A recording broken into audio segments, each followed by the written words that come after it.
हम बात करने वाले हैं एक ऐसी रियलिटी की जिससे इंडिया का बचना ऑलमोस्ट इम्पॉसिबल है। इस समय पर सबसे ज्यादा जरूरी इंडिया के लिए क्या है? इंडिया के लिए नेबरहुड शुरू से लेके आज तक सबसे पहली प्रायोरिटी रहा है। फिर इन सब चीजों के बारे में बात करते हो, इंडिया के लिए इस टाइम पे सबसे ज्यादा डेंजरस सिचुएशन क्या होगी? एक सिंपल सा आइडिया है कि क्योस जो होता है ना, उसको डेटेक्ट करना थोड़ा डिफिकल्ट होता है। हॉस्टाइल गवर्नमेंट को आप फिर भी मैनेज कर सकते हो। अगर आप अनस्टेबल या क्योस रिडन स्टेट की बात करें और दूसरी तरफ आप हॉस्टाइल गवर्नमेंट की या हॉस्टाइल स्टेट की बात करें, तो हर कंट्री हॉस्टाइल स्टेट को प्रेफर करेगी रादर देन क्योस से। सर, आपके हिसाब से इंडिया सबसे ज्यादा अंडर प्रिपेयर्ड किस एरिया में है? तो सर, अगर हम मिलिट्री की बात करो, स्ट्रेटेजी की बात करो, डिप्लोमेसी की बात करो, तो वहां पे India is doing comfortably well. तो इंफॉर्मेशन की कमी इंडिया में नहीं है। Is TTP a bigger challenge और is Balochistan a bigger challenge? अगर ये दोनों में से कोई भी चैलेंज बड़ा है तो इंडिया का उसमें रोल क्या है? इंडिया के ऊपर इसका इम्पैक्ट क्या है? पाकिस्तान की एग्जिस्टेंस ही सबसे बड़ा चैलेंज है। पाकिस्तान तब तक स्टेबल था जब तक वो इंडिया था। जब से वो पाकिस्तान बना है तब से वो अनस्टेबल है। पाकिस्तान की दिक्कत पता क्या होगी कि पाकिस्तान ने अपनी औकात से बढ़कर लीवरेज लेने की कोशिश करी। What would be the best way to understand India Pakistan relations currently? बस क्रिकेट में ही बातचीत होती है, वो भी हाथ नहीं मिलाते हैं, है ना। क्रिकेट में कैपिटलिज्म, क्राइम्स, नेशनलिज्म। चाइना के अंदर इकोनॉमिक डिप्लोमेसी बेहतर तरीके से फ्लो करती है, तो इसलिए उन तक ये इश्यूज नहीं पहुंचते। तो क्या ये बोलना सही होगा कि China is able to buy stability which India is not able to buy? China की foreign policy basically is focused on elite. वो सोसाइटी के ऊपर फोकस नहीं करते हैं। It is elite focused foreign policy which is backed by economic and technical diplomacy या debt focused. Bangladesh की जो रिसेंट वीडियोस पिक्चर्स सामने आई हैं, raise lot of questions is that why anti Indian sentiment? और सबसे पहली बात तो यह है कि अगर कोई बांग्लादेश में इस चीज की डिमांड करते हैं, इस चीज की बात करता है कि यार हम हिस्टोरिकली बहुत सिक्योर थे, हिस्टोरिकली हमारा कल्चर बहुत स्ट्रांग था। पहले 1971 से पहले कौन सा कल्चर था? अगर भारत ना होता तो बांग्लादेश ना बनता। तो ये सिलेक्टिव हिस्ट्री के गेम है सर। आपने अस वर्सेस अदर्स कर दिया। अस का में आपने इस्लाम को डाल दिया, इस्लामिक रेडिकलाइजेशन को डाल दिया, आपने उसमें इस्लामिक फोर्सेस को डाल दिया और वर्सेस इंडिया कर दिया। It has been made only about India to hide their own failures. How to manage Myanmar at this time in 2025 if you were the advisor, let's say, तो आपकी क्या advice आती सर सरकार को कि किस तरह से हैंडल किया जाए? हम सब जानते हैं कि पहले it was a Kuki Meitei issue. CM of Manipur tried to radicalise and mobilise it into Hindu Muslim issue. जो लव ट्रायंगल है इंडिया, चाइना और श्रीलंका का, इसमें श्रीलंका किस तरफ ज्यादा टिल्टेड है? अगर चाइना आर्म ट्विस्टिंग करने की कोशिश करेगा तो कहेगा कि आज से इंडिया पहला प्यार तो है ही है। अगर इंडिया आर्म ट्विस्टिंग करने की कोशिश करेगा तो प्यार तो बदल भी सकता है। नेपाल में जेंजी प्रोटेस्ट हुआ, what exactly was the demand of the Gen Z? तो जेंजी प्रोटेस्ट में कुछ एंटी इंडिया नहीं था। It was basically protest against the elites of Nepal. Gen Z protest इतना फेमस क्यों हो गया? क्योंकि सोशल मीडिया जेंजी बहुत यूज करता है। अब नेपाल में लोग सड़कों पे आके जब उन्होंने जेंजी के सोशल मीडिया के ऊपर अटैक करना शुरू कर दिया कि सोशल मीडिया बैन कर दो, आप हमारे खिलाफ नहीं बोल सकते, जो फ्रीडम को कटेल करा गया ना, उसने जो आग थी ना उसमें घी डाल दिया और वहां से वो ब्लास्ट हुआ। Sir, what would be the impact of this kind of neighbourhood on India's growth story? Foreign policy की बात आपको क्यों बताता हूं? Is a fuse of arcs. तो उस आर्क में एक आर्क ऑफ अनस्टेबिलिटी होता है। उस आर्क ऑफ अनस्टेबिलिटी के कोर पे इंडिया बैठा है। उस आर्क ऑफ इनस्टेबिलिटी के बावजूद इंडिया ग्रो करा ना, यही इंडिया की ग्रोथ स्टोरी है। हम बात करने वाले हैं एक ऐसी रियलिटी की जिससे इंडिया का बचना ऑलमोस्ट इम्पॉसिबल है। अगर हम देखें इंडिया की ज्योग्राफी, तो इंडिया की ज्योग्राफी से ही हमारी डेस्टिनी जुड़ी हुई है। और इंडिया का ज्योग्राफी अगर ध्यान से समझी जाए तो इंडिया को दो भागों में बांटा जा सकता है, एक मेनलैंड इंडिया और दूसरा मैरीटाइम इंडिया, जिसमें हमारे दो बड़े इंपॉर्टेंट आइलैंड टेरिटरीज आ जाती हैं। अगर मेनलैंड इंडिया की बात करें तो मेनलैंड इंडिया का बॉर्डर लगभग 15,000 किलोमीटर तक का है और उसमें हमारे लगभग 7 कंट्रीज के साथ बॉर्डर्स जुड़ते हैं। और आज के इस समय में 2025 में अगर हम पीछे मुड़ के देखें पिछले 5 सालों की तरफ, तो हमें ऐसा देखने को मिलता है कि काफी कंट्रीज में जो हमारी नेबरिंग कंट्रीज हैं उनमें काफी तरह के भिन्न भिन्न प्रकार के इश्यूज रहे हैं। उन इश्यूज के बारे में चर्चा करना बहुत अहम है। उन इश्यूज के साथ ही हमारा प्रेजेंट, हमारा फ्यूचर गवर्न होगा और किस तरह के सिक्योरिटी इश्यूज हम आज फेस कर रहे हैं और कैसे सिक्योरिटी इश्यूज हमें शायद फ्यूचर में फेस करने पड़े, उनके बारे में भी आज चर्चा करने की कोशिश करेंगे। अगर पिछले 5 सालों का एक क्विक रिकैप देखें तो 2021 में म्यांमार के अंदर एक सिविल वॉर शुरू हुई थी, जिसके कारण इमीडिएटली इंडिया में क्राइसिस देखने को मिले, रेफ्यूजी इन्फ्लक्स देखने को मिला। जब 2023 के अंदर मणिपुर में मेती और कुकीज के बीच में क्लैश हुआ तो वहां के जो सीएम है बीरेन सिंह, उन्होंने बोला कि ये होने का कारण म्यांमार का ही इशू है। इसका मतलब म्यांमार का इशू म्यांमार तक नहीं रहता, इंडिया के अंदर पहुंच जाता है। उसके बाद 2022 में श्रीलंका के अंदर इकोनॉमिक क्राइसिस हुए और वहां से तमिल रेफ्यूजीज का इनफ्लो शुरू हुआ और इंडिया के अंदर वहां से भी रेफ्यूजी इन्फ्लक्स देखने को मिला। उसके बाद हमने देखा कि 2025 में नेपाल का जेंजी प्रोटेस्ट, हमारे ओपन बॉर्डर्स नेपाल के साथ और किस तरह से वैसे इश्यूज सिक्योरिटी पैरामीटर पे हमारी इंडियन स्टेट्स के लिए प्रॉब्लम क्रिएट कर सकते हैं, for example UP, Bihar, Uttarakhand. और इस सब के बीच में अब जो एक लेटेस्ट एडिशन है बांग्लादेश, ये तो एक स्ट्राइकिंग केस है क्योंकि इंडिया का लॉन्गेस्ट बॉर्डर भी बांग्लादेश के साथ है, लगभग 4,000 किलोमीटर से ज्यादा। और इसी के साथ साथ इंडिया के हिसाब से अगर देखा जाए, बांग्लादेश में जो रिसेंट प्रोटेस्ट हुए हैं उनमें anti India, anti Hindu sentiment जो उभर के आया है, वो काफी ज्यादा परेशान कर देने वाला एक एलिमेंट है। इन सब चीजों पे अनुज सर के साथ आज एक गहराई में चर्चा करेंगे, समझेंगे इन सब चीजों के बारे में। एंड जियोपॉलिटिकल इम्प्लीकेशन क्या है, इससे फ्यूचर इंडिया का कैसे जुड़ा है, किस तरह से फ्यूचर अफेक्ट हो सकता है। इस वीडियो को एंड तक देखना बड़ा जरूरी है, क्योंकि एंड में हम बांग्लादेश के बारे में बात करेंगे। एंड इस वीडियो को ज्यादा बेहतर चलाने के लिए हमने डिफरेंट पार्ट्स में बांटा है, और पहले पार्ट से मैं शुरुआत करना चाहूंगा। Anuj sir, welcome to this thank podcast. You sir. And पहली जो एरिया है जिसपे हम बात करेंगे वो है sir the big picture. The big picture में what we are going to talk about is holistically, हम अगर देखें इंडिया का पर्सपेक्टिव और नेबरहुड के अंदर अगर हम देखें किस तरह के इश्यूज चल रहे हैं, तो सर पहला सवाल मेरा ये निकल के आया है कि इंडिया का जो टॉप इंटरेस्ट है नेबरहुड को लेकर इस समय पर सबसे ज्यादा जरूरी इंडिया के लिए क्या है? Is it border security, is it the trade routes, is it the energy security, और is it denial to rivals? Rivals तो हैं आसपास, तो आप क्या समझते हैं सर इसमें? देखो सर, जहां पे हमने बिग पिक्चर की बात करी तो उसमें इंडिया का नेबरहुड सबसे पहली प्रायोरिटी इंडिया का रहा है। जैसे डॉक्टर जयशंकर जो हमारे एक्सटर्नल अफेयर मिनिस्टर भी हैं, उनकी 2019 के आसपास ना एक किताब आई थी द इंडियाज वे। उस इंडियाज वे के आइडिया में उन्होंने एक चीज बताई थी। फॉरेन पॉलिसी में ना एक थ्योरी होती है, थ्योरी ऑफ कंसेंट्रिक सर्कल्स। उसमें उन्होंने बोला कि फर्स्ट कंसेंट्रिक सर्कल हमारी फर्स्ट प्रायोरिटी है, और उस फर्स्ट प्रायोरिटी में उन्होंने नेबरहुड फर्स्ट पॉलिसी को डाला था। तो इंडिया के लिए नेबरहुड शुरू से लेके आज तक सबसे पहली प्रायोरिटी रहा है। तो चाहे उसमें ट्रेड की बात हो जाए, या फिर आपने जो एनर्जी सिक्योरिटी की बात करी, डायस्पोरा की बात करी, ये सारी चीजें हमारे लिए प्रायोरिटी हैं। पर उनसे सबसे इंपॉर्टेंट प्रायोरिटी क्या होता है कि स्टेबलाइज्ड एनवायरनमेंट रहे। कि जैसे सी राजा मोहन साहब अपने एक न्यूज़पेपर में आर्टिकल में लिखते हैं, इंडियन एक्सप्रेस में, कि इंडिया के लिए सबसे इंपॉर्टेंट चीज क्या है नेबरहुड में, कि we have to prevent surprises. कि ऐसा कुछ इंसिडेंट ना हो जिससे डोमेस्टिक ऑर्डर भी और ये साउथ एशियन स्टेबिलिटी भी डिस्टर्ब हो। हमारे लिए सबसे पहली चीज क्या है कि हम नेबरहुड में किस तरह से डिसरप्शंस को मैनेज कर सकते हैं, क्योंकि उसकी लार्ज स्केल इंप्लीकेशन और लॉन्ग टर्म इंप्लीकेशंस इंडिया के ऊपर होती हैं। चाहे फिर हमने 1971 वॉर के टाइम पे देखा हो, अभी हमने बांग्लादेश क्राइसिस देखे हैं, या नेपाल का जेनजी प्रोटेस्ट हो, श्रीलंकन क्राइसिस हो, या श्रीलंका में पहले तमिल इशू आया। इन सबका लार्जर इंप्लीकेशन इंडिया के ऊपर ही आता है। तो इंडिया के लिए सबसे पहली प्रायोरिटी होती है कि इन एरियाज में, इन नेबरहुड कंट्रीज में किसी भी प्रकार का कोई भी सरप्राइज या कोई भी ऐसी गवर्नमेंट जो कि बिल्कुल ही अनस्टेबिलिटी क्रिएट कर दे, वो ना हो। सर इंडिया के लिए, फिर इन सब चीजों के बारे में बात करते हो, इंडिया के लिए इस टाइम पे सबसे ज्यादा डेंजरस सिचुएशन क्या होगी? क्या ये ज्यादा डेंजरस है कि कोई एक स्टेट हो जो हमारे बिल्कुल नेबरिंग कंट्री में हो, वो कोलैप्स कर जाए? Is that more dangerous? या फिर ये ज्यादा डेंजरस है कि स्टेट का कोलैप्स नहीं हुआ, बट जो स्टेट है वो हमारे साथ एक राइवलरी के अंदर एंटर कर गई? फॉर एग्जाम्पल, हमारे पास एक पाकिस्तान ऑलरेडी है, क्या इंडिया अफोर्ड कर सकता है एक दूसरा पाकिस्तान आसपास? क्या वो ज्यादा डेंजरस है, या किसी स्टेट का कोलैप्स होना ज्यादा डेंजरस है? देखो, पाकिस्तान, अब अगर आप बांग्लादेश को नेक्स्ट पाकिस्तान कहते हैं, ये जनरल पैराफ्रेजिंग में ये बात चलती है, पर अभी इतना ज्यादा जाना एक्सट्रीम, क्योंकि बांग्लादेश में कोई गवर्नमेंट नहीं है। अब सर यहाँ पे मैं आपको एनालॉजी के साथ, आपने पाकिस्तान और बांग्लादेश की एनालॉजी दी, उसी एनालॉजी के साथ आपको समझाता हूँ कि एक तरफ है पाकिस्तान। पाकिस्तान तो डिस्प्यूटेड बॉर्डर है ही है इंडिया का, और वो जब से पाकिस्तान की पैदाइश हुई है तब से पाकिस्तान के हॉस्टाइल एनिमी पाकिस्तान इंडिया में रही है। अब वहां पे जब जब कियोस आया है, ठीक है, तो पाकिस्तान का कियोस मैनेज करना हमारे लिए फिर भी थोड़ा प्रॉब्लमेटिक रहा है, रादर देन एक हॉस्टाइल गवर्नमेंट। तो एक बड़ी फॉरेन पॉलिसी में ना बात हो सकती है, सिंपल सा आइडिया है कि कियोस जो होता है ना, उसको डेटेक्ट करना थोड़ा डिफिकल्ट होता है। हॉस्टाइल गवर्नमेंट को आप फिर भी मैनेज कर सकते हो। तो अगर आप अनस्टेबल या केओस रिडन स्टेट की बात करें, और दूसरी तरफ आप हॉस्टाइल गवर्नमेंट की या हॉस्टाइल स्टेट की बात करें, तो हर कंट्री हॉस्टाइल स्टेट को प्रेफर करेगी रादर देन केओस से। क्योंकि केओस को मैनेज करना, एब्सेंस ऑफ अथॉरिटी जो एक लॉलेसनेस लेके आती है ना, जैसा अभी हमने बांग्लादेश में देखा, तो बांग्लादेश में भी absence of lawlessness, absence of law है। जैसे रिसेंट किलिंग जो हुई दीपू दासचंद्र की, वो लॉलेसनेस का जो प्रतीक है। वो हमारे लिए ज्यादा प्रॉब्लमेटिक है रादर देन एक ऐसी state which is controlled by the army Pakistan, और which is controlled by the ISI या फिर हॉस्टाइल नेबर। क्योंकि हम उनके एक्शंस को मैनूवर कर सकते हैं, हम उनके एक्शंस को टैकल कर सकते हैं और समझ सकते हैं कि ये अगला एक्शन क्या लेंगे।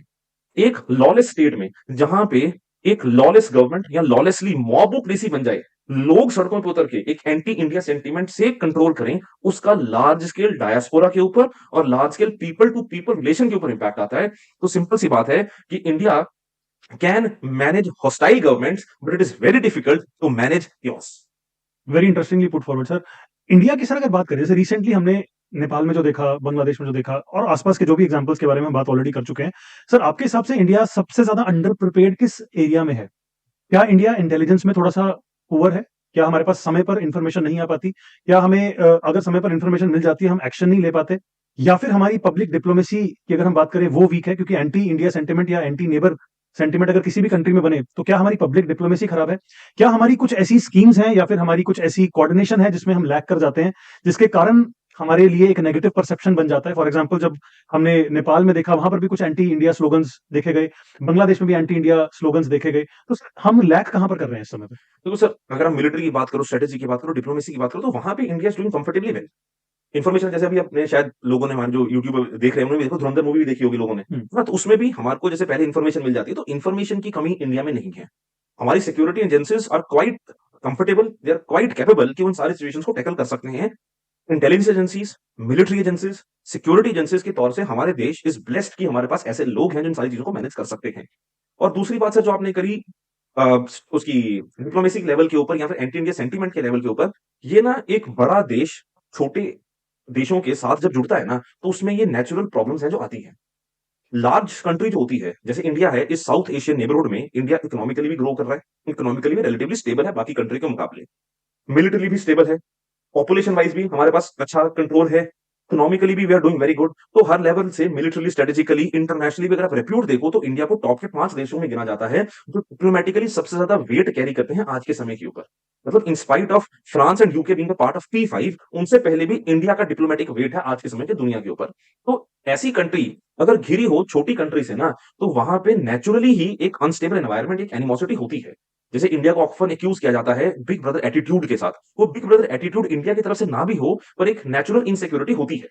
क्योंकि आप देखो ना, अगर आप किसी छोटे आदमी से मिल रहे हो जो आपसे पावरलेस है या पावर में कम है, वो आपको देख के जलेगा ही। ये इंटरनेशनल रिलेशंस में रियलिज्म का प्रिंसिपल होता है। रियलिज्म के प्रिंसिपल में ना एक कॉन्सेप्ट होता है कि nature of state is equal to the nature of humans. तो ह्यूमंस अगर जो आदमी ज्यादा पावरफुल होता है ना, उससे सड़ते हैं या जलते हैं या उसको डिमीन करने की कोशिश करते हैं, वैसे ही स्टेट्स होती हैं। तो ये वहीं से निकलता है। तो इंडिया इन सारी चीजों में तो है, और पर इंडिया जहां पे लैक करता है ना सबसे ज्यादा, वो है इकोनॉमिक डिप्लोमेसी। ये इकोनॉमिक डिप्लोमेसी में ना हम उतने ज्यादा प्रोएक्टिव नहीं है जैसे बाकी स्टेट्स या स्पेसिफिकली चाइना है। जैसे सुहासिनी हैदर मैडम जो हिंदू ये डिप्लोमेटिक एडिटर हैं, उनका मैं एक आर्टिकल पढ़ रहा था, तो उन्होंने उसमें लिखा हुआ था कि इंडिया अपने नेबरहुड में ना हमेशा रिएक्टिव डिप्लोमेसी की तरफ जाता है, rather we should go for proactive diplomacy. तो रिएक्टिव डिप्लोमेसी का मतलब क्या है कि अब एक्शन हो गया तो क्या, क्योंकि हमने ना अपने नेबरहुड को चाहे फर्स्ट प्रायोरिटी रखा हुआ है, पर हमारी नेबरहुड की पॉलिसी से ज्यादा हम एक ग्लोबल लेंस पे इंडिया का कंट्रोल है ना उसके ऊपर बात करते हैं। अब देखो, आप जनरल चर्चा करते हो तो उसमें इंडिया रशिया यूक्रेन की बात होती है, इंडिया यूएस की बात होती है, इंडिया चाइना की बात होती है, पर इंडिया नेबरहुड में क्या, इसकी कोई चर्चा ही नहीं करता। तो डोमेस्टिक पॉलिटिक्स का भी इंपैक्ट जो होता है ना वो इस चीजों के ऊपर होता है। तो डोमेस्टिक पॉलिटिक्स के लिए भी हमारे लिए इंडिया नेबरहुड उतना इंपॉर्टेंट नहीं है। तो वहां से भी हमारा ये हमें समझ में आता है कि डोमेस्टिकली भी ये चीजें उतनी इंपॉर्टेंट नहीं है। तो इकोनॉमिक डिप्लोमेसी और डोमेस्टिक पैरेलल्स में जब ये सारी चीजें आएंगी ना, गवर्नमेंट भी प्रेशर फील करती है इन चीजों के ऊपर ज्यादा प्रोएक्टिवली एंगेज करना। और ये छोटी कंट्रीज, यूएसए का हाल देख लो, यूएसए के साथ भी यही ट्रस्ट इश्यूज हैं, जब रशिया था उसके साथ भी ट्रस्ट इश्यूज हैं कि जो स्मॉलर कंट्रीज होती हैं वो लार्जर कंट्रीज को हमेशा एक सेंस ऑफ इनसिक्योरिटी के साथ ही देखती हैं। इसको फॉरेन पॉलिसी में, इंटरनेशनल रिलेशंस की टर्म में बोलते हैं the sense of security dilemma. तो सर जैसे आपने चाइना का ज़िक्र किया कि चाइना के अंदर इकोनॉमिक डिप्लोमेसी बेहतर तरीके से फ्लो करती है, तो इसलिए उन तक ये इश्यूज़ नहीं पहुँचते। तो क्या ये बोलना सही होगा कि China is able to buy stability which India is not able to buy? बिल्कुल सर, चाइना जो है ना वो स्टेबिलिटी को परचेज ही करता है। क्योंकि चाइना की अगर आप फॉरेन पॉलिसी देखो तो चाइना की foreign policy basically is focused on elites. वो सोसाइटी के ऊपर फोकस नहीं करते हैं। It is elite focused foreign policy which is backed by economic and chequebook diplomacy या डेट फोकस्ड, कि वो कंट्रीज को इतना पैसा दे देते हैं और इतने हाई रेट ऑफ इंटरेस्ट के ऊपर देते हैं कि कंट्री उनके डेट के अंदर दब के रह जाती है। हमारे सामने श्रीलंका की एग्जांपल हमने स्टार्टिंग में बात करी थी, हमारे सामने पाकिस्तान की एग्जांपल है, सॉरी हमारे सामने बहुत सारे अफ्रीकन नेशंस की एग्जांपल है। तो ये सारी कंट्रीज जो हैं ये चाइना के डेट के अंदर दब के रह चुकी हैं। इंडिया एक लार्ज डेमोक्रेटिक सेटअप में फंक्शन करता है। इंडिया लॉन्ग टर्म स्टेबिलिटी की तरफ फोकस करता है। जैसे सी राजामन साहब लिखते हैं कि India does not export stability, India basically exports a long term stability. India सिर्फ पैसे को एक्सपोर्ट नहीं करता है, चाइना पैसे को एक्सपोर्ट करता है। चाइना को चाहिए शॉर्ट टर्म गेम्स की अभी हम कैसे मैनेज कर सकते हैं। इंडिया एक लार्ज स्केल लेवल के ऊपर देखता है, क्योंकि इंडिया अपने कंट्रीज को या अपने नेबर्स को जो साथ में है उनको मिलिटरीली टैकल नहीं करता। जैसे हम गुजरात डॉक्ट्रिन के बेसिस के ऊपर ही चलते आ रहे हैं, principle of non reciprocity and large heartedness. तो इंडिया शुरू से इसी पॉलिसी को फोकस करता रहा है। Sir after the big picture now हम थोड़ा-सा specifically sir country wise discussion पे चलेंगे। तो सबसे पुराना मुद्दा सर अभी रिसेंट हाल ही में जो देखा है हमने 2021 में म्यांमार का वो मुद्दा है, और 2021 में जो ये सिविल वॉर हुई है आज तक भी स्टेबलाइज़ होने को नहीं आ रही है। We are sitting in 2025 and still we are seeing a lot of issues in Myanmar. अभी भी जो रिलेशंस हैं वो नॉर्मलाइज़ नहीं हो पाए हैं, अभी भी जो कंट्री का चलने का मैकेनिज्म है वो नॉर्मलाइज़ नहीं हो पाया है। तो sir what do you think like how to manage Myanmar at this time in 2025 if you were the advisor let's say, तो आपकी क्या एडवाइस आती सर सरकार को कि किस तरह से हैंडल किया जाए? मेरा एक बहुत स्पेसिफिक सवाल इसमें ये भी है सर कि अगर हुंता रेजीम से बातचीत करनी है, should the Indian government engage with junta regime और are we doing it already? Sir तो जहां पे हम बात करें म्यांमार की, तो जहां जुंडा रेजीम है, हुंता रेजीम की, तो जो जुंडा रेजीम है उसके साथ इंडियन गवर्नमेंट अभी एंगेज करती है। जब पहली बार जुंटा रजीम आई थी 1950 से लेके 1990s तक, तो वहां पे इंडिया ने एक फॉरेन पॉलिसी लैक किया था कि India disengage with the Myanmar. अब इंडिया डिसएंगेज नहीं करता है, क्योंकि इंडिया को पता है कि अगर हमने अपना नॉर्थ ईस्टर्न बॉर्डर सिक्योर करना है, मैनेज करना है, तो हमारी बॉर्डर सिक्योरिटी के लिए it is very important that we engage with hostile government. Indian foreign policy ना पीवी नरसिम्हा राव के टाइम से एक बड़ी अच्छी चीज की तरफ मूव करी है, रियलिज्म की तरफ मूव करी है, और उसको कंटिन्यू रखा है, चाहे अटल बिहारी वाजपेयी साहब हो, लेट डॉक्टर मनमोहन सिंह हो, या अब के मौजूदा प्रधानमंत्री मोदी जी हो, कि हम ना कंट्रीज के इंटरनल इश्यूज के बेसिस के ऊपर अपनी पॉलिसी को चेंज नहीं करते। कि गवर्नमेंट चाहे हॉस्टाइल है, अब श्रीलंका के साथ हमारे रिलेशन अच्छे नहीं थे, म्यांमार के साथ हमारे रिलेशनशिप अच्छे नहीं थे, पर इसका ये मतलब नहीं है हम उस कंट्री के साथ कंप्लीटली डिसएंगेज या उसको कंप्लीटली आइसोलेट कर दें, एक्सेप्ट पाकिस्तान। पाकिस्तान को हमने आइसोलेट करा है, उससे हमने नहीं बात करनी, पर बाकियों के साथ हम फिर भी एंगेज करते हैं। क्योंकि अगर आप बोलो कि जुंटा रजीम अथॉरिटेरियन रजीम है, तो ये हम उनसे बात नहीं करेंगे, तो ये मॉरलिटी की बात है। हम्म, फॉरेन पॉलिसी में एथिक्स मैटर नहीं करते, मॉरलिटी मैटर नहीं करती, मॉरल सिग्नलिंग मैटर नहीं करती, सिर्फ एक चीज पैरामाउंट होती है, उसको बोलते हैं नेशनल इंटरेस्ट। जैसे डॉक्टर जयशंकर ने भी एक बार ये कहा था कि foreign policy is not about moral signalling, it is about solely one thing, that is national interest. अगर हमारा नेशनल इंटरेस्ट एक्ट ईस्ट है, अगर हमारा नेशनल इंटरेस्ट इंडो पैसिफिक है, अगर हमारा national interest stability north east है, तो हमारी सरकार म्यांमार की गवर्नमेंट से बात करेगी, और वो करती भी है। तो आप सर उसके इम्पैक्ट देखो।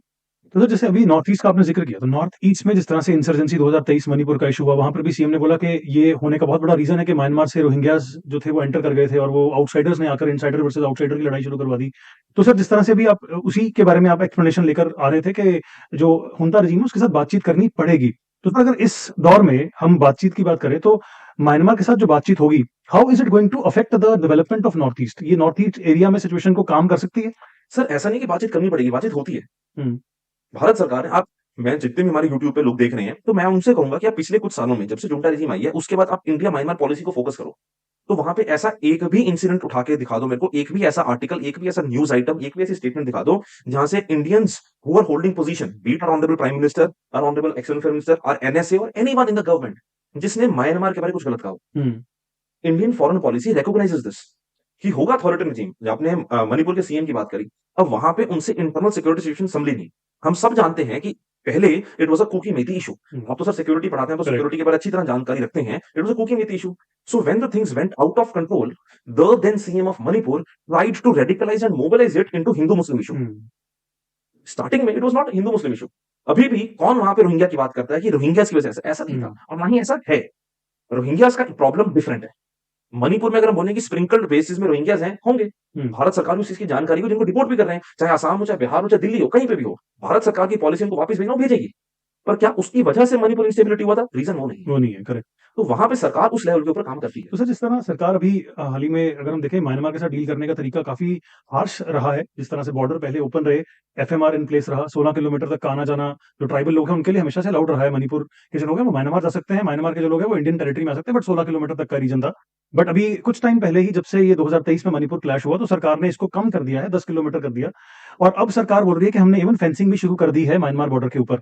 आपको लगता है सर फेंसिंग करना, एक हार्ड बॉर्डर क्लोज करना म्यांमार के साथ, is it a good good task in the sense? क्या ये सही अप्रोच रहेगी म्यांमार इंडिया को मैनेज करने की? क्या ये उस ट्राइबल रीजन की जिन लोगों के रिश्ते मणिपुर में भी हैं, जिन लोगों के रिश्तेदारियां, किनशिप, फैमिली स्ट्रक्चर्स म्यांमार के अंदर हैं, उन लोगों के लिए क्या ये एक स्टेबिलिटी लेकर आएगी चीज?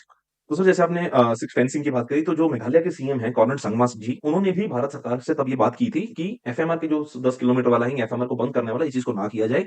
क्योंकि जो ट्राइबल्स हैं, चाहे मेघालय में हो, मणिपुर में हो, म्यांमार में हो, उनके रोटी बेटी का रिश्ता, जैसे हमारे प्रधानमंत्री बोलते हैं, वो है। तो इसके लिए अगर हार्ड फेंसिंग कर रही है सरकार, ये कर रही है सरकार, क्योंकि फेंसिंग ऐसा नहीं कि आज का प्रोजेक्ट है।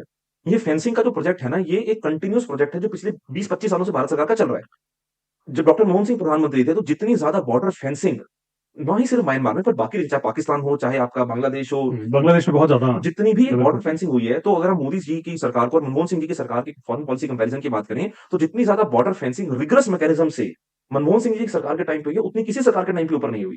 तो ये एक स्टेप बाय स्टेप मैकेनिज्म है जो भारत सरकार कर रही है। और जहां रही है म्यांमार की फेंसिंग की बात, तो वहां पे जो इन्फिल्ट्रेशन ऑफ इलीगल माइग्रेंट्स हैं, और उसमें सिर्फ रोहिंग्यास की बात नहीं है। अगर ट्राइबल्स हैं, तो सरकार ने ये नहीं बोला है कि अगर हम फेंसिंग कर देंगे, तो ये जो ट्राइबल्स हैं, अगर वो अपने गांव आ रहे हैं, अपने रिश्तेदारों से मिलने आ रहे हैं, तो उनको कंट्रोल किया जाए, उनको रिस्ट्रिक्ट कर दिया जाएगा केस टू केस बेसिस के ऊपर। और उसके अलावा भी 10 किलोमीटर रेडियस में ये चीजें कंटिन्यू रहेंगी। भारत सरकार कभी भी अपने कंट्रीज में अपने सिटीजन्स को और उनके कल्चरल कॉन्टेक्स्ट को रिस्ट्रिक्ट नहीं करती है। फेंसिंग करना अदरवाइज नेशनल इंटरेस्ट में, बॉर्डर सिक्योरिटी के लिए इंपॉर्टेंट है, तो अच्छा, सरकार उसी हिसाब से कर रही है। Done sir. Sir now coming to the discussion on Sri Lanka. So 2021 में सर म्यांमार का इशू हुआ और 2022 में ही हमने देखा कि श्रीलंका के अंदर इकोनॉमिक क्राइसिस बढ़ गए और इकोनॉमिक क्राइसिस काफी ज्यादा स्पाइरल आउट हुए। उस समय पर हम काफी ज्यादा आर्टिकल्स पढ़ रहे थे कि चाइना की सपोर्ट आ रही है, इंडिया ने बोला हम भी सपोर्ट करेंगे और ये एक एक तरह से एक परप्लेक्सिंग सिचुएशन होगी क्योंकि क्योंकि श्रीलंका के बारे में ऐसा एकदम सुना नहीं था बट सडनली इट हैपेंड।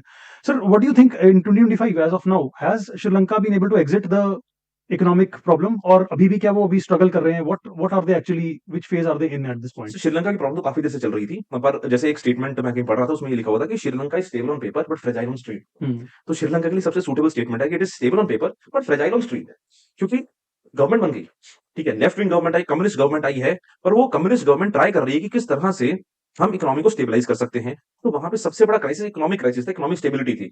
तो अगर हम आज के सिनारियो में देखें तो इकोनॉमिकली तो श्रीलंका भी स्टेबल नहीं है, वो काफी हद तक इंडिया के ऊपर डिपेंडेंट है और उस समय के ऊपर इंडिया ने ये शो किया, जिसकी बात श्रीलंकन गवर्नमेंट ने भी करी है। And in spite of the communist government, उनके लिए सबसे इंपॉर्टेंट पार्टनर इंडिया ही है, क्योंकि India was the first responder. Correct. Sri Lanka को लोन्स मिले, किसकी गारंटी में मिले? इंडिया के एश्योरेंस पे। सबसे पहला without any assurance, without any guarantee, किस कंट्री ने लाइन ऑफ क्रेडिट दिया? इंडिया ने दिया। उनको एसेंशियल कमोडिटीज किसने पहुंचाई? इंडिया ने पहुंचाई। उसके बाद जब वहां पे नेचुरल डिजास्टर गया, किसने सबसे पहले मदद करी? इंडिया ने मदद करी। तो India earn the trust without thinking about the headlines, कि हेडलाइन मैनेजमेंट, परसेप्शन मैनेजमेंट पे इंडिया नहीं गया। इंडिया ने ट्रस्ट गेन किया, क्योंकि ट्रस्ट उनका गेन करना इंपॉर्टेंट था जो सरकार में आएंगे, जो सत्ता में आएंगे, क्योंकि देश सरकार चलाती है, लोग नहीं चला पाते। करेक्ट। तो भारत सरकार ने बिल्कुल सही तरीके से किया। श्रीलंका को स्टेबलाइज होने में भी समय लगेगा और भारत सरकार उसमें एफर्ट डाल रही है। सर काफी आर्टिकल्स में ना जैसे जनरली मेंशन होता है कि जो लव ट्रायंगल है इंडिया, चाइना और श्रीलंका का, इसमें श्रीलंका किस तरफ ज्यादा टिल्टेड है? Is Sri Lanka tilted more towards India और is it tilted more towards China? तो ये लव ट्रायंगल की गुत्थी सुझाइए सर। सर ये लव ट्राइंगल जो है, इसमें श्रीलंका का जो केस है ना, हर छोटी स्टेट का स्टेट केस ही होता है सर, कि वो ना बड़ी स्टेट्स को हमेशा चकमे में रखती है। हम्म। कि अगर चाइना आर्म ट्विस्टिंग करने की कोशिश करेगा तो कहेंगे कि आज से इंडिया पहला प्यार तो है ही है। हम्म। अगर इंडिया आर्म ट्विस्टिंग करने की कोशिश करेगा तो छोटी स्टेट कहती है कि प्यार तो बदल भी सकता है ना, कि कैन लव हैपन ट्वाइस, बिल्कुल हो सकता है वो। तो इसमें ऐसा नहीं होता। तो छोटी स्टेट्स होती है ना, वो हमेशा एक तरह से डिप्लोमेटिकली, मिलिटरीली, इकोनॉमिकली थोड़ी सी फ्रेजाइल होती हैं। और जैसे श्रीलंका की इकोनॉमिक कंडीशन है और डोमेस्टिकली भी श्रीलंका स्टेबल नहीं है। तमिल इशू हमें लगता है कि सुलझ गया, तमिल इशू वायलेंट नहीं है आज के समय के ऊपर, पर तमिल्स में जो डेमोक्रेटिकली उनको प्रॉमिस किया गया था वो उनको मिला नहीं है। तो वहां पे भी जो डोमेस्टिक इनसिक्योरिटी है वो है, और इंडिया में भी कुछ ऐसे सेंटिमेंट्स अभी भी हैं जो तमिल इशू को श्रीलंका के सपोर्ट करते हैं, पहले भी करते थे, आज भी करते हैं। तो Sri Lanka is well versed with that as well. तो Sri Lanka can not completely go into China's lap and it cannot come and be complete friends with India. Sri Lanka बहुत अच्छा बैलेंस दोस्त है। करेगा। Sri Lanka tries to balance, every small state tries to balance. Sir अब neighbourhood की बात चल रही है और उसमें पाकिस्तान का जिक्र ना हो ऐसा तो पॉसिबल है नहीं।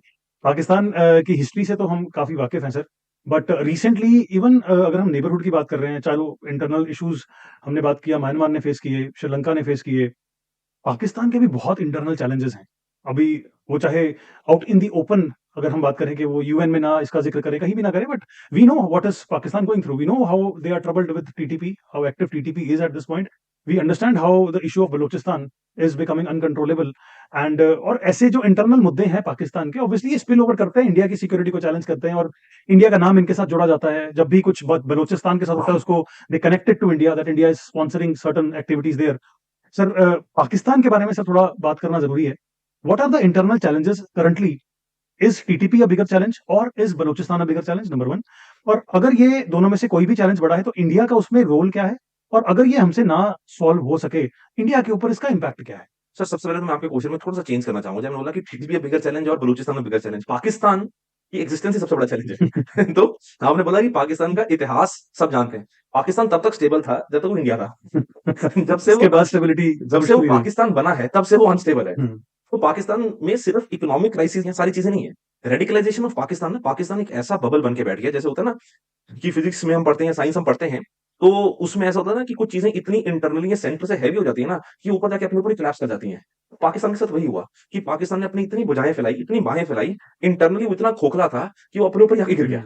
उसका तो यही हुआ है कि चाहे मुजाहिदीन को पाकिस्तान ने क्रिएट किया, पहले यूएसए के कहने के ऊपर मुजाहिदीन ने वापस इस पे प्रॉब्लम क्रिएट करी पाकिस्तान पे के ऊपर, फिर तालिबान को हेल्प करा, किसने क्रिएट प्रॉब्लम क्रिएट करी? पाकिस्तान के ऊपर। बलोच क्रिएट करा, किसको दिक्कत आई? पाकिस्तान को। खैबर पख्तूनख्वा, खैबर पख्तूनख्वा की तो हम बात नहीं करते, खैबर पख्तूनख्वा भी तो विवाद है। तो पाकिस्तान में बचा क्या? पाकिस्तान में कुछ नहीं, पाकिस्तान में बलूचिस्तान भी प्रॉब्लम है, और बलूचिस्तान में प्रॉब्लम अब सिर्फ पाकिस्तान तक सीमित नहीं है, वो चाइना तक भी सीमित हो चुका है। क्योंकि सो कॉल्ड फील्ड मार्शल जाके बैठ गए ट्रंप की गोद में, अब जब वो ट्रम्प की गोद में बैठे, चाइना भी तो नाराज है। चाइना ने बिलियंस ऑफ डॉलर इन्वेस्ट कर दिए।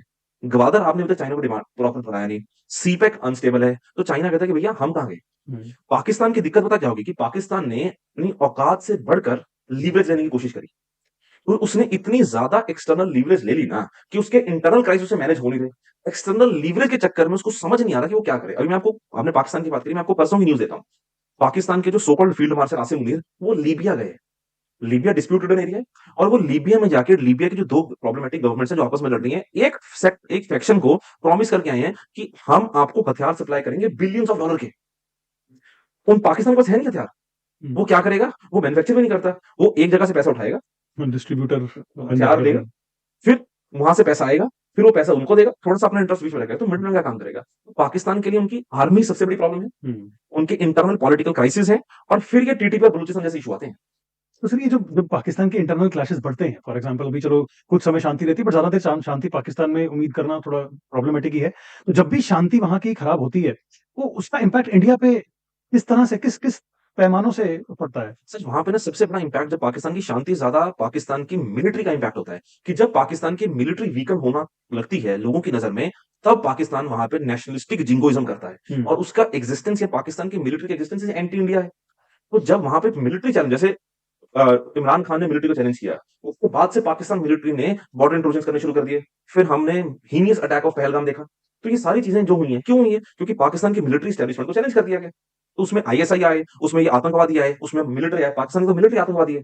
करेक्ट। तो यहाँ पे ये सारी प्रॉब्लम्स वहां से निकलती हैं कि जब मिलिट्री एस्टेब्लिशमेंट को, जैसे पाकिस्तानी बोलते हैं एस्टेब्लिशमेंट, उस एस्टेब्लिशमेंट को चैलेंज होता है, वहां से सारी प्रॉब्लम, तो बदी की जड़ जो है ना, प्रॉब्लम का रूट मिलिट्री है। मिलिट्री है। तो सर अभी अगर आप इस समय पर इंडिया पाकिस्तान के रिलेशंस को थोड़ा सा बहुत शॉर्ट में डिकोड करने की कोशिश करें, what would be the best way to understand India Pakistan relations currently?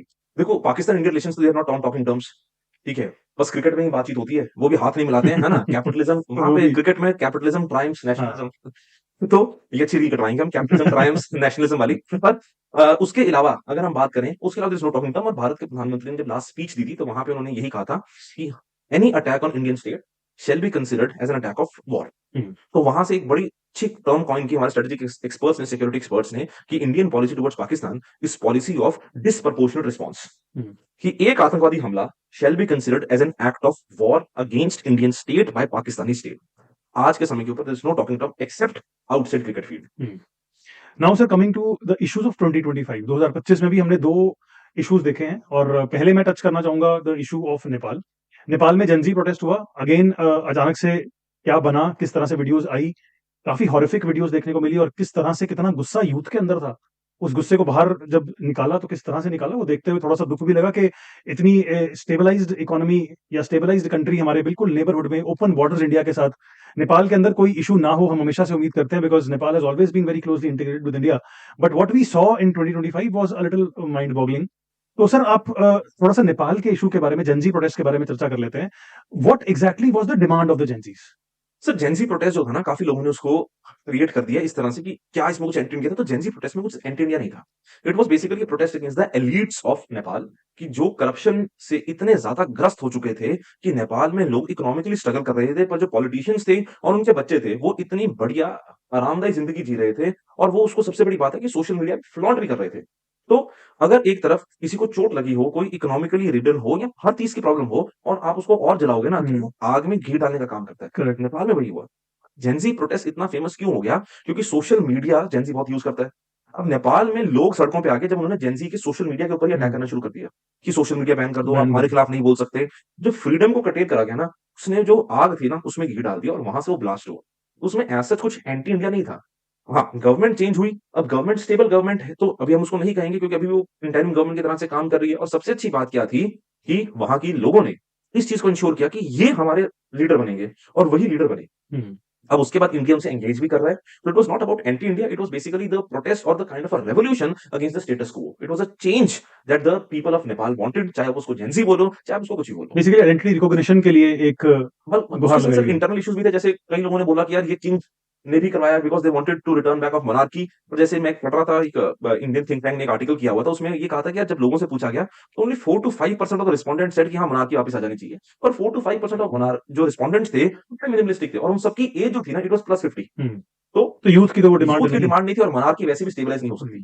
Sir अगर नेपाल को भी डिकोड करने की बात करते हैं हम, तो नेपाल हमने पिछले समय भी देखा था कि लिम्पियादुरा, लिपुलेख जैसी कुछ इंडियन टेरिटरीज के मैप जो थे वो नेपाल के मैप के अंदर इंक्लूड कर दिए गए, पार्लियामेंट में मैप पास हुआ। ये भी इंडिया को एक थोड़ा-सा शॉक लगा कि किस तरह से नेपाल थोड़ा-सा इंडिया से थोड़ा-सा दूर होता जा रहा है। क्या हम ये कह सकते हैं कि नेपाल की फॉरेन पॉलिसी इंडिया के प्रति रिसेंट समय में ज़्यादा ट्रांज़ैक्शनल दिख रही है? सर बिल्कुल ट्रांज़ैक्शन दिख रही है क्योंकि नेपाल को शुरू से लगता है कि इंडिया उसको इक्वालिटी के बेसिस के ऊपर ट्रीट नहीं करता। इंडिया उसको इक्वालिटी के बेसिस के ऊपर ट्रीट नहीं करता, तो उसको लगता है जैसे हमारे ना देश के फॉर्मर एम्बेसडर राकेश सूद, उन्होंने काफ़ी साल पहले एक आर्टिकल लिखा था उसमें उन्होंने कहा था कि what Nepal wants from India और नेपाल के साथ हमारी पॉलिसी कैसी होनी चाहिए, उसमें एक बड़ा अच्छा फ्रेज़ मेरे को निकल के अच्छा लगा था उसमें। It was that he said that there should be principle of sovereign equality. कोई छोटा देश मत समझो आप उसको, बराबर समझो। और हर देश ट्रांज़ैक्शनल पॉलिसी की बात करता है, क्योंकि वहाँ पे अनएम्प्लॉयमेंट है, तो नेपाल की सरकार चाहती है कि किस तरह से हम एम्प्लॉयमेंट को इंक्रीज़ कर पाएँ। ट्रेड डेफिसिट है, कैसे ठीक कर पाएँ, ट्रेड इम्बैलेंस है, उसको कैसे ठीक कर पाएँ, उसके लिए उनकी ट्रांज़ैक्शन होना उनकी नेशनल इंटरेस्ट है। तो उसमें जहाँ पे आपने टेरिटरी वाली बात करी, हाँ, वो टेरिटरी वाली बात क्या है, वो उनके कल्चरल रिवाइवलिज़्म की बात थी। उनको लगा कि यार वो जो पिछली गवर्नमेंट अब गिर गई, उसी ने शुरू करा था। ये ओली भाई साहब जो उनके पूर्व प्रधानमंत्री थे, उन्हीं का किया मचाया हुआ सारा प्रॉब्लम थी कि लिपू लेक आ जाएगा, है ना? लिम्पाधुरा की बात कर दी, पार्लियामेंट में मैप पास करवा दिया। क्यों? क्योंकि आप खुद इतने ज़्यादा अनस्टेबल थे, कितने ज़्यादा इनकैपेबल थे। आप इन इमोशनल इश्यू से, इन जिंगुइस्टिक इश्यू से ना, आप अपने ऐसे नेबरहुड के साथ, जिसके साथ आपके काफ़ी अच्छे संबंध हैं और जो काफ़ी हद से आपको सपोर्ट करता है, उसका रिलेशन एक्सप्लॉइट करके, खराब करके, आप अपने लोगों को दिखा रहे हो कि देखा, हमने इसको भी चुप करवाया। तो वो इश्यू था। पर हाँ, जो उनकी अभी डिमांड है, अब उस डिमांड का उसके आगे उन्होंने क्या किया, उस तक अभी तक हमारे पास कुछ खासी खबर नहीं तो है। सर जैसे नेपाल का यूथ अभी हमने उसकी पावर देखी, किस तरह से वो लोग इकट्ठे हुए, अपने आप को उन्होंने ऑर्गेनाइज किया, सोशल मीडिया को यूज़ किया, डिस्कॉर्ड जैसी एप्लीकेशंस को यूज़ किया, किस तरीके से प्लान करके एक प्रोटेस्ट को अंजाम दिया और वो प्रोटेस्ट की जो डिमांड थी वो फुलफिल भी करवाई। Is there a need at this time for India और Indian government to engage with Nepali youth specifically? बिल्कुल सर, गवर्नमेंट ऑफ इंडिया करती भी है। गवर्नमेंट ऑफ इंडिया की स्कॉलरशिप स्कीम्स हैं, गवर्नमेंट ऑफ इंडिया उनको इक्वल स्टेटस देती है। हमारे देश में अब जैसे सोशल मीडिया की बात करें, तो बहुत सारे ऐसे नेपालीज़ सोशल मीडिया सेलिब्रिटीज़ हैं, इन्फ्लुएंसर जिनको बोलते हैं आज की भाषा में, इन्फ्लुएंसर्स हैं, जो इंडियन रियलिटी शोज़ में, इंडियन म्यूज़िक वीडियोज़ में और साथ ही साथ इंडियन ब्रांड्स के साथ एंगेज करते हैं। क्योंकि इंडियन प्राइवेट सेक्टर भी समझता है कि जो नेपालीज़ यूथ है, वो उनकी पोटेंशियल मार्केट है। पोटेंशियल मार्केट है, करेक्ट। कि भारत सरकार ने उसके ऊपर ही और दूसरा अभी नेपलिस प्रीमियर लीग हुआ, क्रिकेट को लेके प्रीमियर लीग हुआ। वहाँ पे भी भारत के कुछ स्टार्स गए, कुछ क्रिकेटर्स गए, जैसे शिखर धवन सर हैं, वो शिखर धवन जी आपने सबने नाम सुना होगा क्रिकेटर हैं, वो गए। वहाँ पे भी हमने देखा कि इंडियन ब्रांड स्पॉन्सर्स हैं, भारत सरकार कल्चरल इवेंट्स कराती है, तो वहाँ पे वो यूथ को एंगेज करने की कोशिश कर रही है, उन्हीं पैरामीटर्स के बेसिस के ऊपर, जहाँ पे यूथ डिमांड करता है। पर सबसे इंपॉर्टेंट चीज़ है सर, इकोनॉमिक रिज़रेक्शन ऑफ नेपाल। वो जितनी ज़्यादा हम सपोर्ट कर पाएँगे नेपाल को, उतना ज़्यादा बेनिफिशियल रहेगा हमारे लिए। Sir what do you think can be done extra? जो भी हम अभी कर रहे हैं, we have opened our borders, हमारे बॉर्डर्स ओपन है। जैसा आपने बोला, बच्चे किसी भी एग्जाम को, जिस तरह से हिंदुस्तानी बच्चा किसी एग्जाम के अंदर पार्ट लेता है, इवन यूपीएससी की बात करें तो नेपाली बच्चा भी यूपीएससी में अपना एग्जाम दे सकता है। हमने इनफैक्ट इनके लिए कॉरिडोर्स बनाए हैं स्पेसिफिकली, जो इनको सी का एक्सेस देते हैं, because it is a landlocked country. What extra can India do for extra economic extra से रिजरेक्शन? सबसे इंपॉर्टेंट चीज़ है कि जो प्रॉमिस किया है, उसको डिलीवर करें। हमारे देश की प्रॉब्लम क्या है फॉरेन पॉलिसी में, that we promise a lot but deliver very less. तो सबसे पहले तो जो आपने बातें करी ना, ये कागज़ी बातें हैं। What is on ground? वो जब तक ग्राउंड पे जितना आपने प्रॉमिस किया है, उसका अगर आप 50-60% भी ग्राउंड पे डिलीवर कर दो ना, तो सैटिस्फैक्शन हो जाएगी। जैसे म्यांमार की हमने पहले बात करी थी, म्यांमार के जो पहले के लीडर्स थे, उन्होंने एक बात कही थी, उन्होंने बोला कि India promises a lot, India सपने चाँद के दिखाता है, पर देता कुछ भी नहीं है। कोई एग्जांपल दे सकते हैं सर किसी स्कीम में जो इंडिया ने फुलफिल ना किया हो, कोई सर अगर ऐसी? म्यांमार की बात करें, कलादन मल्टी मॉडल प्रोजेक्ट आज तक नहीं हुआ है। बट सर उसके लिए तो इंडिया बोलता है कि कलादान मल्टीमोडल प्रोजेक्ट इसलिए नहीं हुआ क्योंकि म्यांमार के अंदर 2021 में सर वो प्रॉब्लम क्रिएट हो गई। 2019 तक खत्म करना था। हुँ, 2020 में हमने बोला कि फर्स्ट फेज़ पूरा हो जाएगा, 3 फेज़ थे उसके। हुँ, तो जब तक हमने पूरा करना था, तब तक हमने फर्स्ट फेज़ नहीं करा। नेपाल के साथ हमारा रेल लिंक था, वो पूरा नहीं कर पाए। हुँ, सड़क बनानी थी, वो पूरी नहीं कर पाए। हुँ। तो ये सारी चीज़ें हैं जो हम प्रॉब्लम क्रिएट कर पाते हैं, कर रहे हैं। क्यों? क्योंकि इस तरह से बाबूक्रेसी की बात करो, रेड टेपिज़्म की बात करो, ये सारी चीज़ें हमारे देश की हमें लगता है कि सिर्फ़ सिटिज़न्स को प्रॉब्लम क्रिएट करती हैं, सिटिज़न्स को नहीं प्रॉब्लम क्रिएट करती हैं। इकोनॉमिक ये रिलेशंस भी खराब कंट्रीज़ के करती है। रिलेशंस खराब करती हैं। ऐसे बहुत सारे हुँ, एग्ज़ाम्पल्स हैं। ये तो आप नेबरहुड की बात कर रहे हो। आप वैसे किसी और दिन हम बात चर्चा करेंगे या ऑफ द कैमरा चर्चा करेंगे। I will give you so many links और सो मेनी सोर्सेज़ जहाँ पे इंडिया ने वेस्ट एशिया के साथ, इज़राइल के साथ इन चीज़ों की वजह से रिलेशंस खराब करे। हुँ। बाबूक्रेसी, रेड टेपिज़्म की वजह से।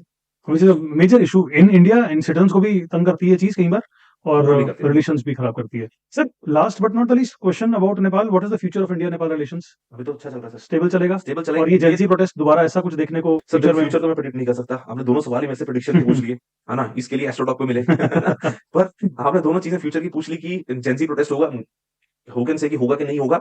अगर गवर्नमेंट स्टेबल चलती रही तो नहीं होगा। इलेक्शंस फ्रूटफुल हुए, डेमोक्रेटिकली हुए तो नहीं होगा। ठीक है? और ऐसा ये one in a rare moment होती है कि ऐसा कुछ प्रोटेस्ट होता है, क्योंकि हमने इतिहास में ऐसा नहीं देखा कि एक ही गलती सरकारें बार-बार निभाएँ।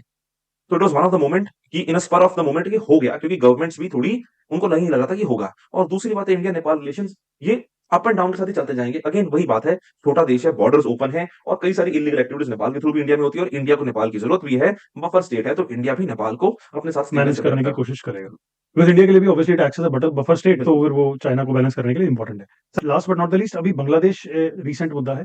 After covering all the important issues across the neighbourhood, now we come to Bangladesh. And Bangladesh की जो रिसेंट वीडियोस पिक्चर्स सामने आई हैं, अगेन जैसे हमने शुरुआत में भी बात करी थी, काफी ज्यादा परेशान करने वाली पिक्चर्स हैं। And specifically the thing that has raised a lot of questions is that why Indian anti Indian sentiment, ये इसकी जरूरत और इसकी नीड और इसके साथ ये पूरा मुद्दा जुड़ कैसे गया सर? सर इसमें ना है क्या कि बांग्लादेश में इस्लामिक अपराइजिंग का कंसर्न है, क्योंकि उसमें सिलेक्टिव हिस्ट्री का कंसर्न है कि domestic politics plus economic stress plus selective history, कि आपने वही पॉइंट्स हिस्ट्री के उठाए कि जहां पे आपको लगा कि आपके रिलीजन के साथ कल्चर का छेड़छाड़ हुआ। अब सबसे पहली बात तो यह है कि अगर कोई बांग्लादेश में इस चीज की डिमांड करते हैं, इस चीज की बात करता है कि यार हम हिस्टोरिकली बहुत सिक्योर थे, हिस्टोरिकली हमारा कल्चर बहुत स्ट्रांग था, तो सबसे पहले उनसे ये सवाल पूछना चाहिए कि 1971 से पहले, 1971 से पहले कौन सा कल्चर था, कौन सी बॉर्डर थी, कौन सी बाउंड्रीज थी, और अगर 1971 में बना तो उसका सबसे प्राइम कॉज क्या था। अगर भारत ना होता, हमारे देश के प्रधानमंत्री इंदिरा गांधी जी या हमारे देश की forces under the great Sam Manekshaw साहब ना होते तो बांग्लादेश कहां बनता। और अगर उससे भी पहले चले जाएं तो 1947 के पहले से हमने पाकिस्तान की बात करी तो ये भी नहीं था। तो ये सिलेक्टिव हिस्ट्री के गेम है सर, कि इसमें आप सिलेक्टिव हिस्ट्री शो करते हो। आपने अस वर्सेस अदर्स कर दिया, अस का में आपने इस्लाम को डाल दिया, इस्लामिक रेडिकलाइजेशन को डाल दिया, आपने उसमें इस्लामिक फोर्सेस को डाल दिया और वर्सेस इंडिया कर दिया। तो वहां पे it is not only about India, it has been made only about India to hide their own failures. क्योंकि उनको लगता था ऐसा नहीं है कि मैं जो शेख हसीना मैडम है उनको फ्री वे दे रहा हूं, नहीं, उन्होंने भी इलेक्शंस को प्रॉब्लम क्रिएट करी, बिल्कुल करी। बीएनपी को बैन करके इलेक्शन करने में दो पॉलिटिकल पार्टी, आप खुद सोचो सर कि दो प्लेयर हैं, एक को बैन कर दिया तो जीतोगे तो आप, ऑब्वियसली। तो इलेक्शन हुए तो ऐसे ही थे। पर फिर भी शेख हसीना जी की गवर्नमेंट प्रो इंडिया थी और वो इंडिया के साथ थी, क्योंकि उनके इंडिया के साथ 1971 से उनके फादर के उससे पहले भी अच्छे रिलेशनशिप थे। अब जो वहां पे हुआ है उसमें उनको ये लगा कि एंटी इंडिया रेटोरिक जो है उससे हम एक लार्जर ऑडियंस गेन करेंगे, हमें उससे चाइना का सपोर्ट मिलेगा, हमें उससे यूएसए का सपोर्ट मिलेगा और जितने भी इंडिया के होस्टाइल कंट्रीज है ना वो हमें सपोर्ट करेंगे।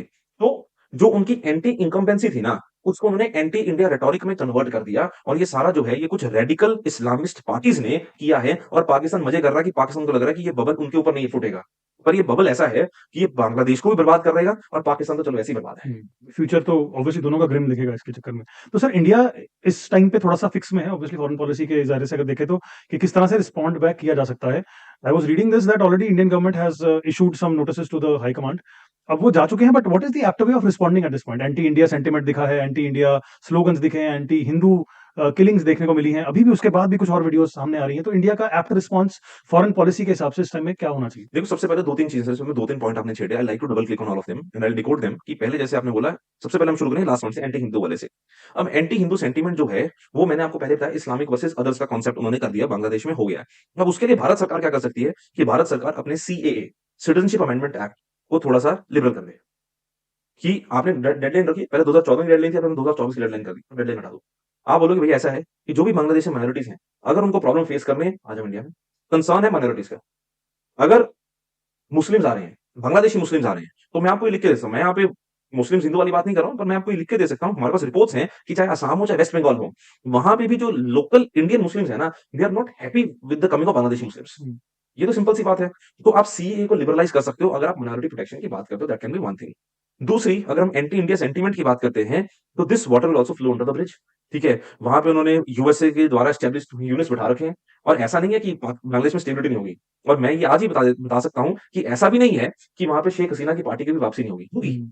शेख हसीना नहीं तो उनके बेटे आएंगे, ठीक है, कि उनकी फैमिली का कोई आएगा, और जो उनके साथ हुआ है, उनकी पार्टी के साथ हुआ है, ये दोबारा उन लोगों के साथ होगा। और ये पाकिस्तान देखो, Bangladesh should learn from Pakistan, ये वहां भी हुआ है। यूनिस इतने इंटेलेक्चुअल है, नोबल लॉरेट कहते हैं अपने आप को, he should learn from Pakistan, वहां ऐसा ही हुआ है और यहां भी होगा। तो इंडिया को wait and watch approach, proactive रहना पड़ेगा कि किसी तरह में हमारे साथ सिक्योरिटी फ्रंट के ऊपर तो बांग्लादेश के बात नहीं करे, क्योंकि ना बांग्लादेश और पाकिस्तान में फर्क क्या है कि Bangladesh military knows its limits. अगर यहाँ पे पाकिस्तान होता ना, तो पाकिस्तान अभी तक पाकिस्तान मिलिट्री इंडिया को उंगली कर चुका होता। एंगेजमेंट हो चुकी होती। Bangladesh military know its limits, वो नहीं चाहता पॉलिटिसाइजेशन करना, वो नहीं चाहता कि वो सरकार बनाए, ना ही वो चाहता है कि इंडिया की आर्मी के साथ या इंडियन स्टेट के साथ प्रॉब्लम क्रिएट करे। तो यहाँ पे बांग्लादेश मिलिट्री बहुत अच्छी तरह रोल प्ले कर रही है, बिल्कुल शांत रह के। बांग्लादेश की पुलिस प्रॉब्लमेटिक है, वो इस्लामाइज्ड है, उसमें तालिबान, ये सारे जो आपके टीटीपी, सब लोग उसमें भी है, ठीक है, वो प्रॉब्लम है। तो वहां से उसके साथ तो हमारा कोई लेना देना नहीं है। तो सर अगर वर्स्ट केस सिनेरियो की बात करें, अभी जो करंट सिचुएशन है, इंडिया चलो बैलेंस करने की कोशिश कर रहा है the best way possible, but if you look at the horizon of 2-3 years, अगले 2-3 सालों में वर्स्ट केस सिनेरियो क्या हो सकता है इंडिया बांग्लादेश के बीच में? देखो, वर्स्ट केस सिनेरियो तो अभी चल रहा है, ये एस्केलेट होगा, ये वर्स्ट केस सिनेरियो है। इससे ज्यादा तो क्या ही प्रॉब्लम आएगी? युद्ध तो नहीं होगा, युद्ध की पॉसिबिलिटी तो बहुत कम है, क्योंकि युद्ध के लिए आपको मिलिट्री चाहिए, और मैंने पहले ही बताया कि बांग्लादेश की मिलिट्री नहीं कर रही कुछ ऐसा, ठीक है। और दूसरी बात यह है कि इंडिया को ना इंडियन साइड से ऊपर ना हमें एक चीज समझनी पड़ेगी, that we should not consider Bangladesh as an emotional question. We should shed our emotions with respect to Bangladesh and focus and consider Bangladesh only as a strategic partner. ये एक स्ट्रेटेजिक कंट्री है, एक स्ट्रेटेजिक लोकेशन पे है, आप उसको look towards Bangladesh as any other country in our neighbour, जैसे आप उसको देखते हैं। आप ये मत देखो कि हमारे उसके साथ इमोशनल है, हिस्टोरिकल रिलेशन है, 1971 में हमारी तरफ से बने, ऐसा कुछ मत देखो। आप देखो कि वो इंडिपेंडेंट सॉवरन कंट्री है, जो आज के समय प्रॉब्लम में है, एंटी इंडिया रेटोरिक है, एंटी इंडिया सेंटीमेंट है, लोग सड़कों पे है, इस्लामिक रेडिकलाइजेशन है। ऐसी कोई भी और कंट्री होती, उसके साथ आप क्या करते, वही चीज बांग्लादेश के साथ करो। सिंपल एज दैट, इमोशन नहीं, नेशनल इंटरेस्ट और स्ट्रेटेजी प्राइम फोकस होना चाहिए। प्रैग्मेटिक अप्रोच, इकोनॉमिक नहीं सपोर्ट देनी मत दो, कोई प्रॉब्लम नहीं है, क्योंकि इकोनॉमिक सपोर्ट देके हमें पहले भी क्या मिला? बांग्लादेश की टेक्सटाइल इंडस्ट्री खड़ी हुई, किसने खड़ी करी? हमने खड़ी करी। किसने टेक्सटाइल इंडस्ट्री को लॉस किया? बांग्लादेश की जूट इंडस्ट्री खड़ी हुई, किसने करी? हमने करी। अपनी जूट इंडस्ट्री को लॉस हुआ, छोड़ दो। अगर इतना सर्वाइव कर सकते हैं, सर्वाइव करो। रियलिज्म यही कहता है ना, टेक्सटाइल इंडिया पे फोकस कर लो, करो। इंडिया को भी तो लेबर इंटेंसिव इंडस्ट्री, इंडिया को सबसे ज्यादा जरूरत है, जूट है, लेबर इंटेंसिव इंडस्ट्री है। इकोनॉमिकली डाउनफॉल जब आता है, तो यही हुआ ना सर, इकोनॉमिक स्ट्रेस ने एंटी इंडिया रेटोरिक को राइज दिया, क्योंकि उनको लगा कि ये सॉफ्ट बैग है, इसको पंच करते हैं, सारा मामला भड़केगा। वही उनकी गलती है। इंडिया प्रैग्मेटिकली इसको हैंडल कर लेगा। तो सर अभी after this discussion where we have talked about a lot of neighbouring countries, सबके अंदर अपने-अपने इश्यूज हैं और सबका स्केल डिफर करता है, वेरी करता है। कोई इश्यूज बहुत ज्यादा बड़े हो गए हैं, उन इश्यूज को अभी बहुत इजीली मैनेज किया जा रहा है। कुछ इश्यूज का फ्यूचर नहीं पता वहां तक जाएगा। For example Bangladesh, India, we don't know where this will flow, but we know that competent people are sitting at the right positions in India who can handle each and every type of situation which can unfold in the future. तो अब सवाल आखिरी मन में यही आता है sir कि ये जो नेबरहुड की हमने पूरी चर्चा करी है बहुत डिटेल में, आई होप हमारे सब व्यूअर्स को भी काफी कुछ समझ में आया होगा, देख के सुन के मजा आया होगा। Lot of things that we have covered. Last question that comes to my mind is that if this is the kind of neighborhood that we have, so future में भी neighborhood के अंदर, as I said in the very beginning, geography को change नहीं किया जा सकता और geography से ही future जुड़ा हुआ है। अब जिस तरह के जगह पे हम रह रहे हैं, जिस तरह के एरिया में हम रह रहे हैं, उनके साथ ही जिंदगी आगे चल सकती है। यहाँ से जगह चेंज नहीं करी जा सकती। Sir what would be the impact of this kind of neighbourhood on India's growth story? Sir वो तो इम्पैक्ट हमने देखा है, क्योंकि कहीं पे भी अनस्टेबिलिटी हो ना, वो हमारी ग्रोथ पे इम्पैक्ट डालता ही है। और India is sitting at the right of unstable borders. और इसमें ना एक ना फॉरेन पॉलिसी की एक और आपको थ्योरी बताता हूँ, थ्योरी ऑफ आर्क्स। तो उस आर्क में एक आर्क ऑफ अनस्टेबिलिटी होता है। उस आर्क ऑफ अनस्टेबिलिटी के कोर पे इंडिया बैठा है। क्योंकि अगर आप इंडिया का नेबरहुड और इंडिया का एक्सटेंडेड नेबरहुड देखो, बांग्लादेश, श्रीलंका, नेपाल, अफगानिस्तान, पाकिस्तान, कंबोडिया, लाओस, आप सेंट्रल एशिया, वेस्ट एशिया, सब में तो प्रॉब्लम है। तो आर्क ऑफ इनस्टेबिलिटी में इंडिया बैठा है। उस आर्क ऑफ इनस्टेबिलिटी के बावजूद इंडिया ग्रो करा ना, यही इंडिया की ग्रोथ स्टोरी है। बिल्कुल इंडिया की ग्रोथ स्टोरी, इन सारी चीजों के बावजूद इंडिया ग्रो करा, इन सारी चीजों के बावजूद, irrespective of governments, irrespective of political doctrines और पॉलिटिकल पार्टीज, इंडिया डेमोक्रेटिक रहा। इंडिया ने डेमोक्रेटिक की रिस्पेक्ट करी। ये इंडिया की ग्रोथ की, इंडिया की सिविलाइजेशन की, इंडिया की कल्चर की एक विक्ट्री है। और इन सारे बॉर्डर से भी इंडिया प्रेगमेटिक रहे, प्रोएक्टिव रहे, तो इंडिया ग्रो करता जाएगा। क्योंकि इंडिया की ग्रोथ सबसे इंपॉर्टेंट चीज एक चीज पे डिपेंड करती है, वो है इंडिया की इकोनॉमिक इंडिपेंडेंस। तो मैं हमेशा अपनी क्लासेस में एक बात करता हूं, that the biggest soft power is not culture, the biggest power for any country is economic power. Economical India grow करेगा, इंडिया की इज्जत बढ़ती जाएगी। कौन चाइना की सोसाइटी को देखता है सर? चाइना की सोसाइटी से ज्यादा अथॉरिटेटिव सोसाइटी कौन सी है? कोई देखता है नहीं। क्यों? इकोनॉमिकली बहुत स्टेबल है। यूएसए की सोसाइटी को कौन चैलेंज करता है? इतनी ज्यादा प्रॉब्लम्स है, इंडिया ज्यादा प्रॉब्लम्स है, कौन देखता है? कोई होता है economically stable. Similarly economically stable हो जाओ, धीरे धीरे जो गुत्थियां होती है ना सोसाइटी की या इंटरनली, वो सुलझती जाती हैं। क्योंकि लोगों के हाथ में पैसा है, एस्पिरेशंस फुलफिल हो जाए ना, सारी चीजें अंडर द कारपेट चली जाती हैं।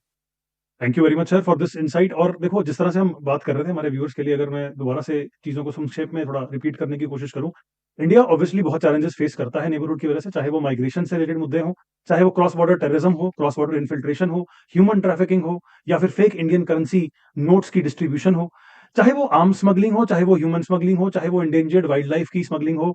ऐसे हज़ारों ही इश्यूज़ हैं जो हमारे नेबर्स के साथ हमें मिलते हैं, और आज तक भी इन सब मुद्दों के साथ इंडिया ने ग्रो ही किया है। We have always been growing. ये बात को नकारना गलत होगा कि इंडिया की ग्रोथ स्टोरी पे इंपैक्ट नहीं होता, बिल्कुल होता है। बट फिर भी इंडिया की ग्रोथ फ्यूचर में इन सब चीजों के कारण रुकेगी नहीं। India has to grow, there is no other option that we have.